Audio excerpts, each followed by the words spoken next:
Wow, ఇదేం recipe అనుకుంటున్నారా? ఇది ఆవకాయ పప్పు అన్నం. చాలా చాలా బాగుంటుంది. పప్పు అన్నం విత్ ఆవకాయ ఈ మధ్య చాలా ఫేమస్ అయిపోయింది. ప్రతి వాళ్ళు ఇదే చేసుకుంటున్నారు.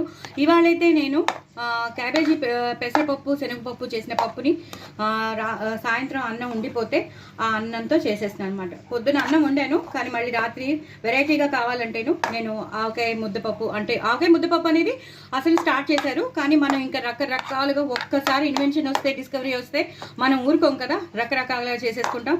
సో నేను అన్నం వేసుకున్నాను, ఇంకా నూనె కూడా ఏం వేయక్కర్లేదు. బాండిలో అన్నం వేసేసుకున్నాను, అలాగే ఈ పప్పు వేసేసుకున్నాను. ఏదైతే క్యాబేజ్ పెసరపప్పు శనగపప్పుతో పప్పు చేశానో అందులో అన్ని వెల్లుల్లిపై పోపు ఉంటుంది, ఇంగు పోపు ఉంటుంది, కరివేపాకు, కొత్తిమీర అన్నీ ఉంటాయి కాబట్టి ఇంకా అవసరమే లేదు.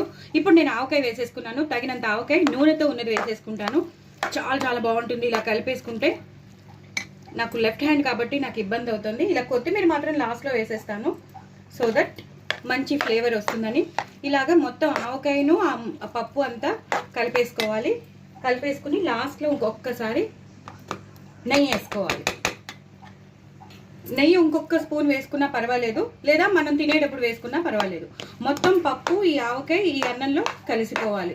ఇంకేమీ వేయక్కర్లేదు, ఎలాంటి మసాలా పౌడర్స్ వేయక్కర్లేదు, ఎందుకంటే మనం అంతా ఆ పప్పులో అన్ని వేసేసాం కాబట్టి ఇంకేం వేయక్కర్లేదు. ఆవకాయ మాత్రం కంపల్సరీ వేసుకోండి. ఉప్పు కూడా వేయవలసిన అవసరం లేదు, ఎందుకంటే పప్పులో ఉప్పు ఉంటుంది, ఆవకాయలో కూడా ఉప్పు ఉంటుంది కాబట్టి చక్కగా పెచ్చులతో సహా మీరు ఇలా చేసేసుకోండి. అంతే, అయిపోయింది. మనకి ఫంక్షన్లో దొరికే ముద్దపప్పు ఆవకాయ అన్నం అంటారు. మనం రకరకాలు చేసుకున్న పప్పులతో మనం చేసుకోవచ్చు. ఇదే పెసరపప్పు క్యాబేజ్తో చేసుకోవాలని రూల్ లేదు. ఆకుకూర పప్పుతో కూడా చేసుకోవచ్చు. ఏ పప్పు మీరు చేసుకుంటే టమాటో పప్పుతో చేసుకోవచ్చు, మామిడికాయ పప్పుతో ఏ పప్పుతో చేసుకుంటే ఆ పప్పుతో మీరు ఇలాగా రైస్ ఐటమ్ చేసేసుకోండి.